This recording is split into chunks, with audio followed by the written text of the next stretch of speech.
I spent a year working 12-hour days in heat so thick it felt like it pressed against your skin with intention, the kind of heat that does not just exhaust the body but rewires the mind. Every night, long after the machines went quiet, I closed my eyes and saw my Arizona hilltop the way it used to be. Open sky. Dry wind. A silence so deep you could hear your own thoughts settle. I counted the days the way people count debts. When I finally came back, that silence was gone. Not weakened. Not disturbed. Gone.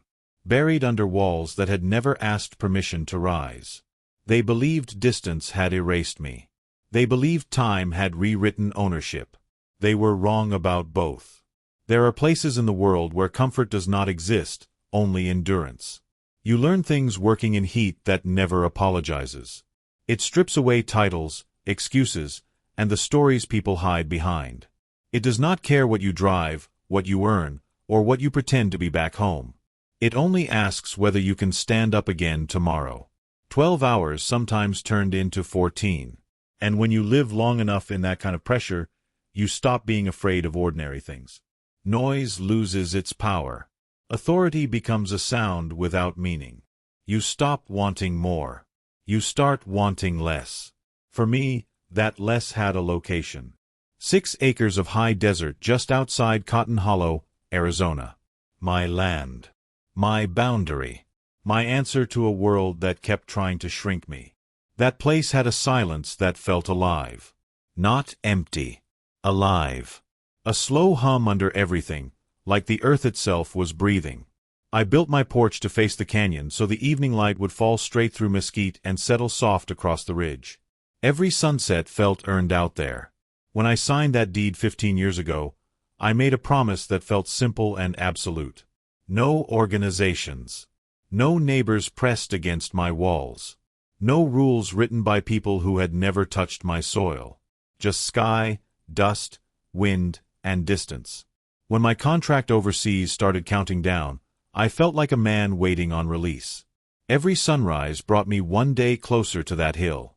When the plane touched down in Phoenix, I rented the oldest truck they had on the lot. One headlight dim, the engine vibrating like it remembered harder years. I rolled the windows down and let the dry air hit my arms. For the first time in months, the heat did not feel like an enemy. That was my heat. The kind that does not own you. The drive took 3 hours, same as always. Highway to blacktop. Blacktop to gravel. Gravel to dirt. That last stretch always felt like crossing a line most people never notice. The kind of dirt that sticks to your boots and follows you home. Every bend in the road felt familiar.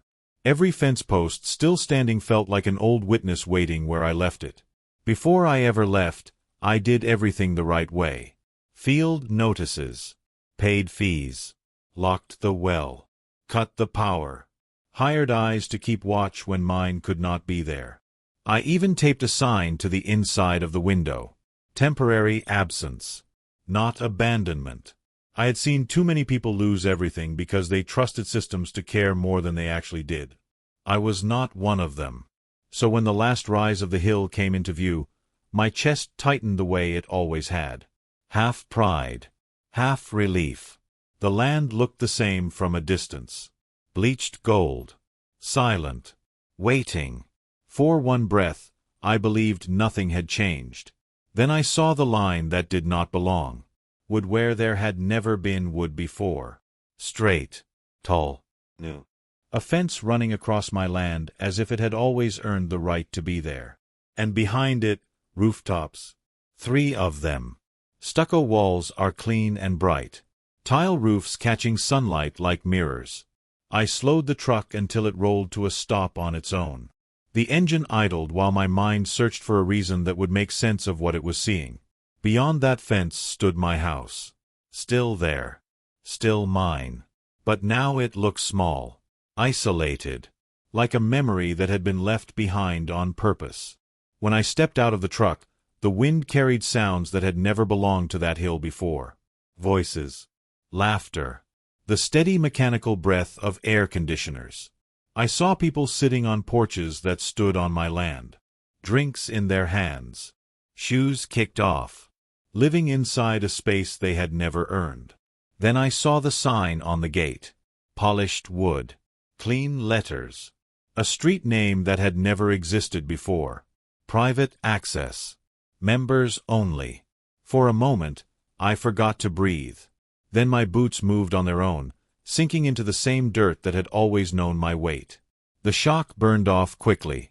It always does. What remained was not confusion. It was not disbelief. It was something quieter and far more dangerous. It was an insult. Whoever put that fence there believed walls could change the truth. Whoever built on my land believed distance had weakened memory. They were about to learn how wrong both of those ideas were.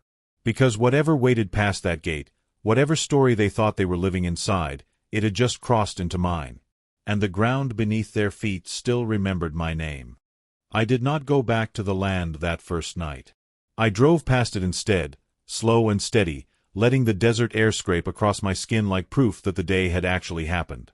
Streetlights now lined the road in clean yellow intervals, cutting the darkness into neat, organized pieces. Where dust once swallowed tire tracks without a trace, there were now curbs, painted lines, and stone signs with names designed to sound permanent.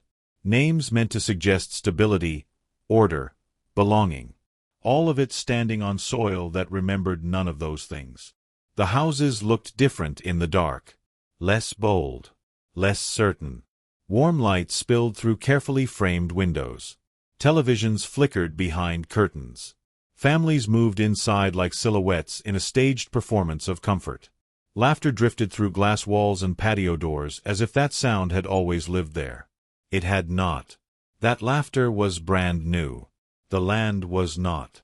I parked several blocks away and walked back on foot. There is a strange feeling when familiar ground no longer recognizes your steps. The dirt feels the same beneath your boots, but the silence does not respond the way it used to. The night carries different noises now. Sprinklers ticking through programmed cycles. Garage doors rising and falling on command. Distant music that does not belong to the open sky. When I reached the fence line again, it stood bright beneath the moonlight. Fresh cedar. Tall. Confident.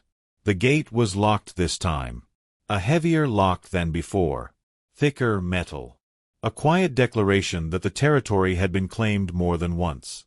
I placed my palm against the cold steel and closed my eyes. The old porch came back to me in pieces. The way the canyon opened wide at dusk. The way the heat softened just enough for the breeze to whisper across the boards. The way the evening light painted the ridge in gold and copper. I had built that porch with hands that were younger, but not less certain of their purpose. Behind the fence, silence stretched tight and artificial. I left without crossing the line. Not out of fear, but out of patience. Some confrontations are better handled by daylight. Sleep came lightly. Not because of noise, but because memory has a way of knocking when it knows the door is unlocked. The wind through mesquite. The dull rhythm of hammer on wood. The faint creak of a porch that once belonged to nothing but open air. Even the dreams felt like they were standing at a distance, waiting their turn. Morning arrived pale and dry. The desert always wakes without apology. By the time the sun reached the motel windows, the day was already underway somewhere else. Papers were being stamped. Files were being transferred. Decisions made far from the dust and the fences. By mid-morning, movement gathered at the edge of the development. County vehicles lined the curb. Utility inspectors moved along the pavement with clipboards pressed tight against their chests. Sheriff units rolled in behind them with quiet authority. Radios murmured. Doors opened and shut. People stepped out of houses in confused waves, drawn by the unfamiliar sound of official engines on a private street. From the hill above, the entire scene unfolded in clean segments.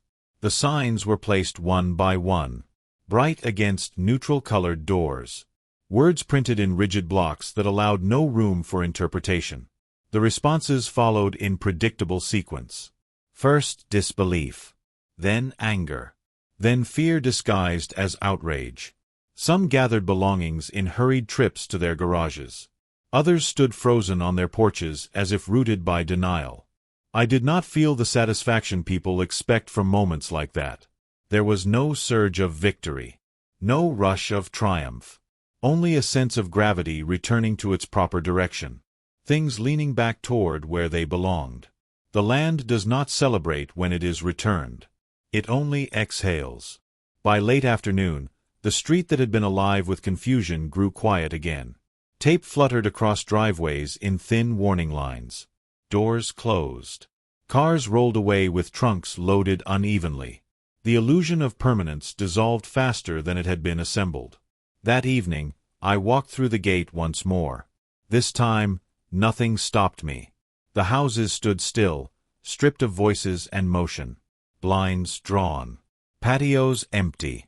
The air carried a hollow quality, like the echo after a sound that expected a response but never received one. I walked the length of the boundary without hurry. Every step is deliberate. Every breath is measured. The ground felt solid again beneath my boots. Not welcoming, just honest. Standing near what used to be my porch, I studied the horizon as the sun lowered behind the ridge. The light fell the same way it always had. Gold through the mesquite. Soft against the edge of the canyon. The desert had not changed its rhythm. Only the noise layered on top of it had come and gone. The fight ahead was no longer about reclaiming what was taken. That part was already decided. What remained was the question of what comes after silence returns. What rises after the dust settles. What kind of future grows from ground that has now been tested by force instead of patience. The desert does not forget conflict. But it also does not resist the truth. And truth, once uncovered, tends to outlast walls. Night came slowly, folding over the ridge with deliberate weight. Shadows stretched across the ground in shapes that felt familiar yet foreign, as if they remembered a different life. I followed them along the ridges and crests, boots sinking slightly into the cooling sand. The desert had begun to reclaim its authority, and I moved with the sense that every step was a negotiation, a conversation without words. I reached the remains of the old well. The metal rim was rusted now, crooked in places, yet it still reflected the moonlight with a muted glow. In the quiet, I could hear the faint trickle of water far below. It was not much, but it reminded me that life persists even where neglect has ruled for years. Water is patient. It waits, it gathers, it survives. There is a lesson in that patience. One that I had learned too late and too often. The fences no longer mattered here. I could climb over them if I wanted, step through unlocked gates, but none of it offered satisfaction. The land itself had become my measure. The weight of open air, the pull of the horizon, the discipline of the wind over my skin, they were more telling than any man-made boundary. The desert spoke only to those willing to listen without expectation. It demanded endurance, observation, and humility. In the distance, headlights appeared, slow and cautious. A patrol car winding its way through the newly paved streets. I stayed in the shadows. Observation was the best strategy now. People often misjudge silence for weakness. They underestimate the patient. They fail to see that stillness carries power if one knows how to wield it. And the desert teaches that better than any classroom ever could. As I moved back toward the center of what had once been my territory, I noticed small signs of return. Footprints in the soft sand leading toward the canyon, birds stirring as if the world had shifted back into a rhythm only partially interrupted. The resilience of nature is a quiet teacher. The mesquite trees, scarred yet upright, whispered of survival and adaptation. I had forgotten the language of survival here, but the land had not. It remembered. By midnight, the temperature dropped sharply. Cold air swept across the valley, carrying the scent of sagebrush and damp earth. I stopped at the old boundary markers, stones placed long ago as reminders of where lines began and ended. They were simple and unadorned. No locks, no paint, no pretensions. Yet they carried weight. History carved into stone is harder to erase than fences or laws. The land holds memory differently. It does not bend to whim or demand. It responds only to respect.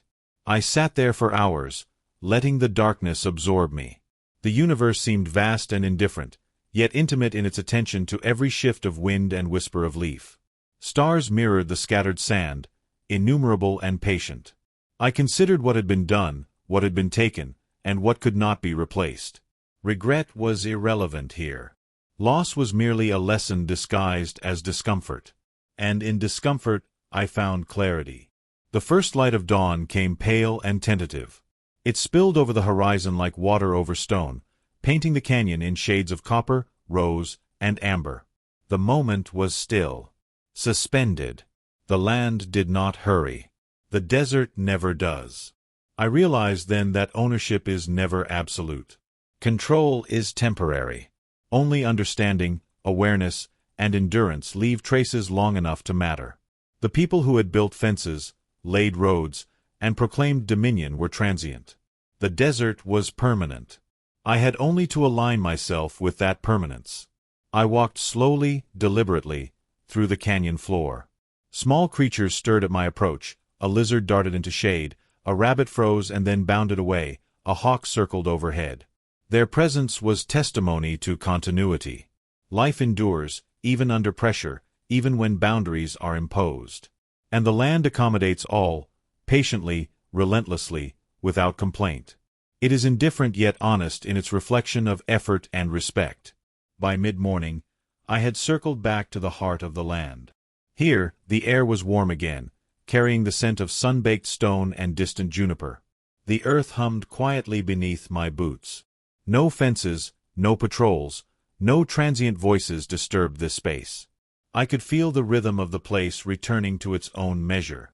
And in that rhythm I found strategy.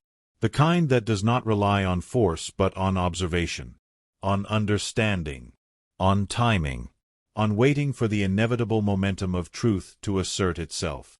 I stood at the edge of the canyon, looking at the horizon, considering what lay ahead. Reclamation had been partial, external. The internal reclamation, the discipline, the patience, the endurance, that had been absent in years past, was now complete. The desert had tested me. The obstacles had trained me. The silence had taught me. And in the stillness, I understood that true power is quiet, deliberate, and unyielding. It does not boast. It does not demand attention. It merely exists, and all else adjusts to its presence. The sun rose higher. Shadows shortened. The wind shifted, carrying dust and scent across the valley. The day was beginning. But unlike before, I was no longer merely present in it. I was aligned. The land, the horizon, the wind, and I, all in measured agreement. The world could try to impose its lines, its noise, its fleeting authority. But endurance, patience, and understanding are forces that even time cannot erase. And I had learned them here, in this desert, among these ridges and shadows, among the ghosts of fences and the memory of open air. The future was no longer a question of recovery. It was a question of persistence, of presence, of acting not for immediate reward, but for inevitable consequence. And that was a lesson the desert delivers without mercy, without manipulation, and without apology. The afternoon sun draped the canyon in a relentless heat, yet the shadows remained long and truthful. Every ridge, every stone, every blade of brush seemed to carry the imprint of all that had come before. I moved deliberately, each step a rhythm in sync with the land. The desert had a cadence, and I had learned to follow it, not rush it, not resist it. The world beyond these ridges could wait. It was always impatient, always demanding, never listening. Here, listening was the only path forward. I came to the ruins of what had once been a small homestead, half buried in sand and dust. The timbers were gray and brittle, the walls only suggestions of protection. Yet there was something remarkable about their persistence. They had weathered storms, scorching sun, and decades of neglect, and still they remained. Not intact, not perfect, but enduring. It struck me then that strength is rarely flawless. It is tested, scarred, and reshaped by circumstance. Those who chase perfection often fail to recognize the value of surviving imperfection. Around the ruins, small signs of life persisted. A cluster of wildflowers had found footing in the cracked soil, their colors vivid against the muted tones of sand and stone. A rabbit paused to inspect the edges of shade, ears twitching, before disappearing under a nearby bush. Even here, survival required creativity, awareness, and courage. These qualities were not flashy, not dramatic. They were quiet, cumulative, and patient. Observing them, I recognized a parallel to my own struggle, the slow accrual of power through consistent, disciplined effort. The path down into the canyon floor was steep but navigable. I descended cautiously, boots slipping occasionally on loose rock, aware that one misstep could undo hours of careful movement. The canyon itself seemed to shift with each turn, narrowing and widening, revealing unexpected pockets of life. A small stream had carved its way through the stone over centuries, its persistence creating life where none seemed possible. It was a lesson in momentum. Even the gentlest force, applied consistently over time, can reshape landscapes. By mid-afternoon, the sun began to angle lower, painting the cliffs with orange and rose. I stopped at a flat rock overlooking a small oasis, a hidden pool, fed by the underground stream. Birds swooped low, skimming the water, while a pair of deer cautiously approached to drink. The sight was simple yet profound. Life finds its way when conditions align. Survival does not depend solely on strength, cunning, or luck. It depends on timing, patience, and respect for the forces that shape one's environment. I sat at the edge of the pool, letting the quiet seep into me. The desert had been a harsh teacher, but also a precise one.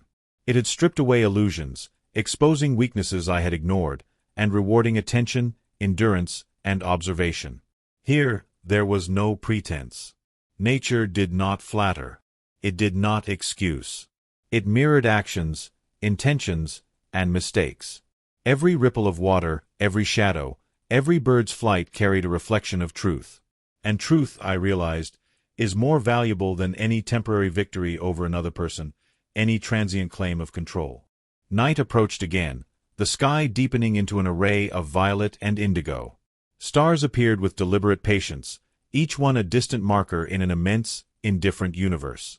I watched the constellations shift, recognizing patterns my eyes had not noticed before. The desert had honed perception. The mind, when allowed to observe without distraction, begins to see with clarity. Decisions are sharper. Judgments more precise. Reactions measured. The patience cultivated here was not passive, it was strategic, deliberate, and formidable. I returned to higher ground, climbing the ridges that framed the canyon floor. The wind picked up, cool against my skin after the long day of sun. I noticed small details I had missed in earlier excursions. A scuff mark on a rock, an old animal track, a patch of soil subtly different in color. Each told a story.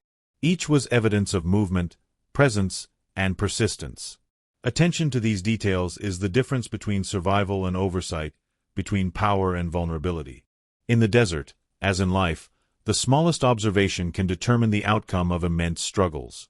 As midnight approached, I stopped once more at the rim overlooking the expanse I had traversed. The canyon stretched endlessly, a combination of shadow and starlight, quiet and deliberate. It was not mine, not in the sense of ownership, but in the sense of understanding. I had aligned myself with it, moved in its rhythm, and learned its language. And in that alignment, I realized the ultimate truth. Endurance is invisible to the untrained eye, patience unremarkable to the impatient, and power is quiet, often unnoticed, yet unstoppable in its effect. The desert had revealed its lessons, one step at a time, each harder than the last. Control is fleeting, authority is temporary, and recognition is meaningless without resilience. Only understanding, patience, and deliberate action endure. The land, the wind, the shadows, and the hidden life beneath the surface had trained me in ways no classroom, no mentor, no guide could replicate. Strength here is not about domination. It is about presence, alignment, and relentless persistence. With the first light of dawn approaching again, I stood tall, feeling the weight and clarity of the desert in every movement. I was not triumphant in a visible sense. There were no trophies, no fences to cross, no adversaries to conquer. Victory here is measured differently, by awareness, endurance, and harmony with forces greater than oneself. The desert had taught me to see what others ignore, to act when others hesitate, and to endure what others flee. It was a silent mastery, but mastery nonetheless. Dawn broke slowly, spilling a soft gold across the desert ridges. The night had left a faint chill in the air, but the warmth was already creeping back, promising another day of harsh clarity. From my vantage point on the highest ridge, I could see the vast canyon stretched below, a labyrinth of stone and shadow, each crevice telling its own story. Today, I understood, it would not be about discovery alone. It would test the endurance and insight I had cultivated. The desert does not hand out lessons gently. It challenges, confronts, and demands response. I descended carefully, boots crunching over gravel and loose rock. Each step was deliberate, each movement measured. I had learned that speed without awareness is vulnerability, and effort without direction is wasted energy. The canyon seemed alive this morning, as if it sensed the culmination of days of observation and patience. Shadows shifted in response to the sun, highlighting hidden paths and exposing traps of sand and stone. Awareness, I realized, was not simply seeing. It was anticipating, understanding, and interpreting the subtle cues of the environment. In the central basin, I encountered a series of narrow passages flanked by towering cliffs. Wind funneled through them, carrying the dry scent of the desert and the faint whisper of distant wildlife. Here, I moved with heightened caution. The canyon was a living puzzle. Each turn could conceal opportunity or danger. A misjudged step could mean hours lost or worse. The desert rewards those who respect it and punishes the reckless. This passage, I knew, was a test not of strength, but of perception and composure under pressure. The sun climbed higher, illuminating a plateau far ahead. From this height, I could see a hidden grove partially shielded by jagged rocks, a rarity in the arid expanse. The grove seemed almost otherworldly, vibrant with life amid the desolation. A small stream traced a silver path through it, feeding a dense patch of shrubs and resilient trees. It was a haven, but one that required effort to reach. The desert, I realized, reserves its richest rewards for those who endure the struggle to reach them. Nothing of value comes without trial, no oasis is accidental, and no clarity emerges without the friction of challenge. I approached the grove slowly, noting the subtle signs of movement. A bird taking flight, the rustle of leaves as small creatures stirred. This oasis was a microcosm of life's broader lessons: persistence, adaptability, and strategic patience. The stream had carved its way through stone over decades, the trees had clung stubbornly to rocky soil, and the wildlife had learned to survive by careful observation and timing. Each element was a testament to enduring through difficulty, reminding me that success is rarely immediate, and strength is often invisible until tested. Pausing at the edge of the grove, I studied the surroundings. The interplay of light and shadow, the patterns of the soil, the flow of water, they revealed hidden pathways and subtle advantages. The desert's challenge was clear: those who move without thought risk collapse, those who move with insight gain mastery. It was not a matter of brute force, nor of luck, nor of simple determination. It was strategy combined with patience, action aligned with observation. Each choice carried weight, and each misstep could erase hours of careful progress. The day wore on, the sun high and merciless. My body felt fatigue creeping in, yet my mind remained sharp. Exhaustion is a test of mental endurance, far more than physical. In the desert, weakness of focus is punished first, long before the body fails. I reminded myself that discipline is cultivated in moments of discomfort, clarity emerges in pressure, and resilience is forged in adversity. Every step I took toward the hidden heart of the canyon reinforced this understanding. Endurance is the bridge between potential and mastery. By late afternoon, I arrived at the core of the grove. The stream widened into a small pool, crystalline and still. Trees formed a natural canopy overhead, filtering the sunlight into shifting patterns across the sand. Here, the desert's teachings crystallized into clarity. Nature does not yield its treasures indiscriminately. It demands alignment, attention, and patience. Victory is quiet and internal, visible only to those who have journeyed deliberately, resisted distraction, and acted with awareness.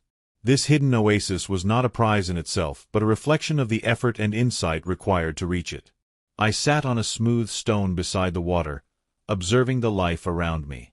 Fish darted through the pool, insects flitted over the surface, and a hawk circled high above, riding invisible currents of wind. All of it was interconnected, each action influencing the next, each life persisting through trial and adaptation. The desert had distilled a profound truth. Mastery is not about control over others or dominance over circumstance. It is about understanding, aligning, and moving with intention. Power emerges from consistency, perception, and relentless focus, not from transient displays of strength. As the sun began its descent, shadows deepened, stretching across the grove and canyon floor. The desert's lessons coalesced: patience, observation, endurance, and alignment with the forces beyond oneself create strength invisible to the impatient eye. Achievement is not measured by conquest alone, but by the capacity to navigate complexity with clarity and composure. Each trial faced, each obstacle overcome, each detail noted, builds a foundation for resilience that endures long after the journey ends. Here, in the quiet oasis, the culmination of effort, insight, and persistence became tangible. The canyon around me grew still with the approaching twilight, yet the lessons remained active, alive within every movement and every observation. The desert had tested me fully, revealing weaknesses and fortifying strengths. Mastery, I realized, is not declared, it is lived. It is silent, patient, and enduring. The culmination of the journey was not merely reaching the grove, but in the transformation wrought through each step, each decision, each challenge faced with awareness.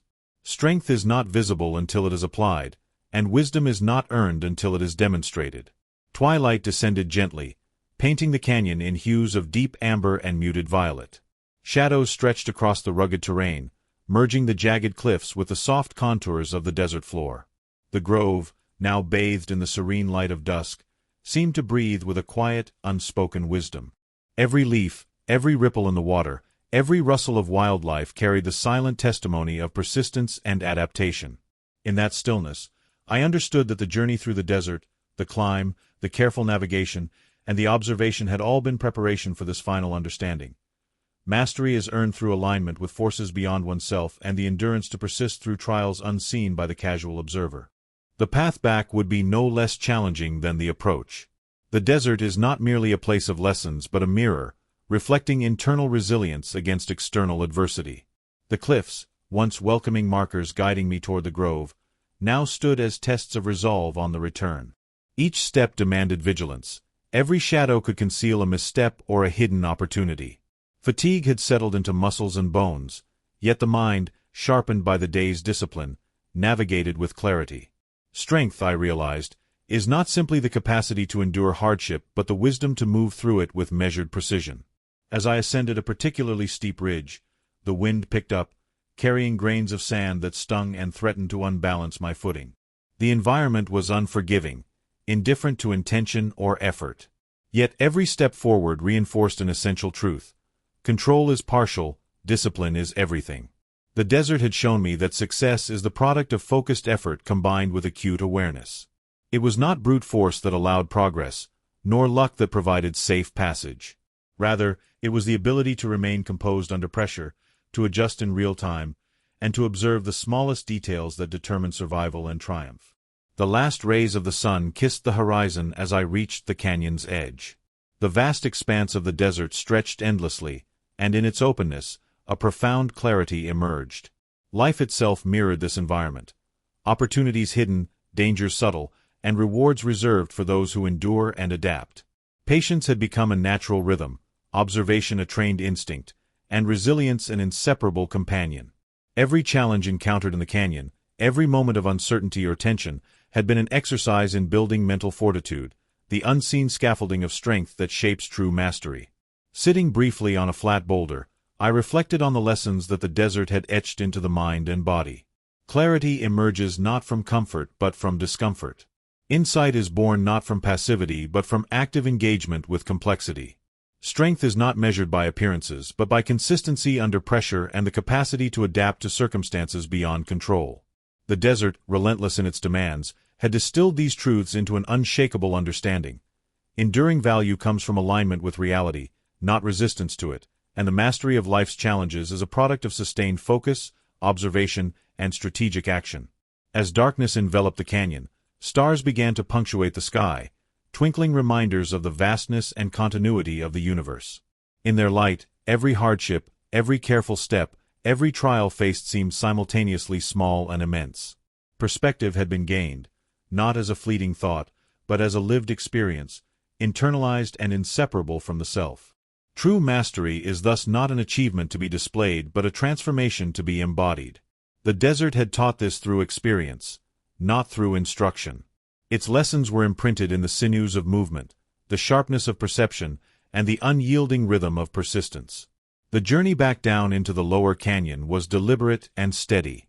The terrain was now familiar, yet each turn and crevice required attention, for familiarity breeds complacency.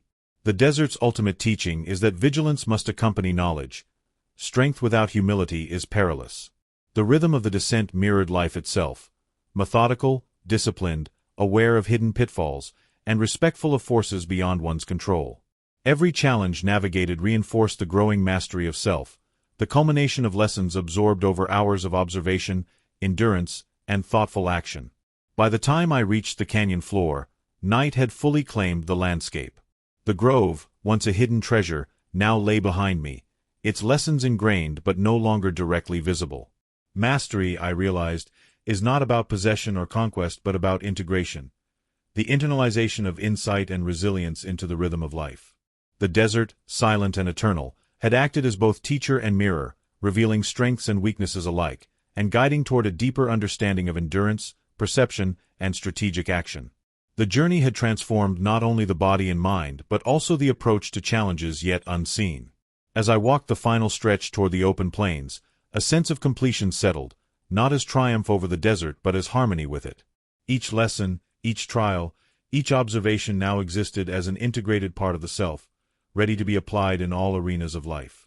Strength is earned, clarity is cultivated, and mastery is demonstrated not in single moments of success but in the sustained ability to navigate complexity with composure, patience, and insight. The desert had remained unchanged, yet I had emerged transformed, carrying within the enduring power of experience and the wisdom of persistent, deliberate engagement with the world. After the noise settled, the world felt distant. The clatter of paperwork, the murmurs in hallways, the shuffle of shoes across the polished floors, it all blurred into a background hum. I gathered the evidence, files stacked in careful order, and let the moment breathe. Not yet, I told myself. Almost. Outside, the sun poured across the streets like molten gold, reflecting off glass and asphalt, a harsh reminder of the life going on beyond this room. Reporters circled with their cameras, their questions spilling over one another, a storm of curiosity. How does it feel to finally succeed? What will you do now? Are you planning to rebuild? The only answer worth giving hung quietly in my chest. I needed distance first, clarity second. That evening, I drove out alone, the city shrinking behind me, the road stretching wide into the silent horizon. The land I had fought to reclaim waited patiently. The fences, once looming and aggressive, now seemed trivial, just wood and wire. My home stood familiar and unchanged, wind stirring the canyon around it, the stubborn silence lingering like an old friend. The intrusions of the past, the new structures, the intruders' claims, stood too, undeniable and beautiful in their incongruity. To destroy them would have been easy, gratifying even, but short-lived. To keep them meant something greater, turning arrogance into proof, adversity into reward. I chose to preserve them, renovating one with care, renting the other, transforming it into a testament of persistence. The land exhaled slowly, a subtle hum beneath my feet, reclaiming itself in the quiet hours of dusk. Weeks passed, and as the sunsets bled gold into the canyons, there were no lawyers, no fences, no trespassers, only the patient pulse of the earth remembering who it belonged to. People came, curious, drawn by stories of truth and consequence. They asked questions in hushed tones, half in disbelief, half in reverence, and I answered them simply. It was built, it was lost, it now served the land, not its thieves. Their laughter rang hollow beside the weight of reality. Justice, I realized, isn't dramatic. It's deliberate, heavy in the stillness that follows the storm. Reports continued, names hit headlines, the HOA fractured and dissolved, the perpetrators held accountable. The district attorney moved with precision. Charges filed, conspirators listed, the organization frozen and dismantled. Those who once sneered at my presence, denied my rights, now signed papers acknowledging the system had shifted. Principles evaporate when confronted by diligence, persistence, and the weight of evidence. I never needed to attend the final hearings. The law was thorough, unstoppable. My focus turned back to the land, to restoration. Workers arrived, skilled and steady, reconnecting fences, restoring wells, rebuilding markers, every hammer striking a punctuation mark against the lies that had tried to overwrite truth. The houses they had imposed on the landscape were beautiful in a hollow way, polished surfaces untouched by life. I stripped away the artificial, replacing it with honesty, reclaimed timber, handcrafted tiles, rough plaster, walls infused with the pulse of the land itself. One house became a space for visitors, a monument to consequence, a living proof that arrogance and deceit never last. It booked quickly, people eager to occupy a place where justice had left its mark. Notes and letters arrived, messages of gratitude, recognition, and quiet inspiration. Strangers from distant states sent words that resonated deeply, reminders that ownership is more than legal papers. It is responsibility, endurance, belonging. Even as cars pulled up, even as cameras clicked and visitors whispered, I stood leaning against the gate, grounded in the certainty that the land remembers. Their attempts at dominance were temporary, my persistence eternal.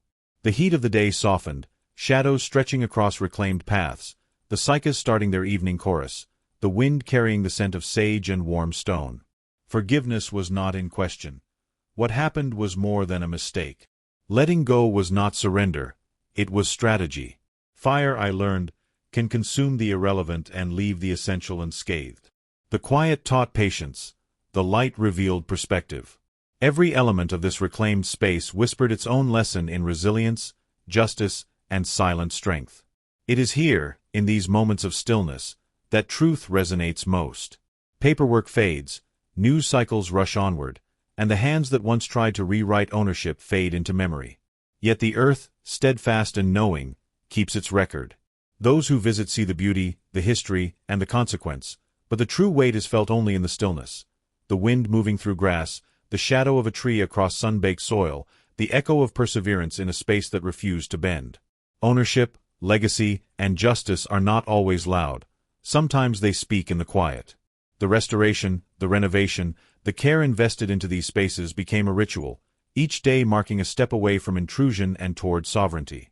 Guests arrived, and their reactions were as expected: disbelief, awe, reverence. They captured photos, left notes, acknowledged the story in hushed admiration. But it is the land itself that speaks loudest. Its hum is steady, its memory long. Legal victories fade, but the bond between a person and what they protect endures. And I understood fully that victory is not measured in headlines or applause, it is measured in reclamation, in the way the earth bends to truth rather than deceit. I sat on the porch one evening, cup in hand, observing the sun dip behind the canyon.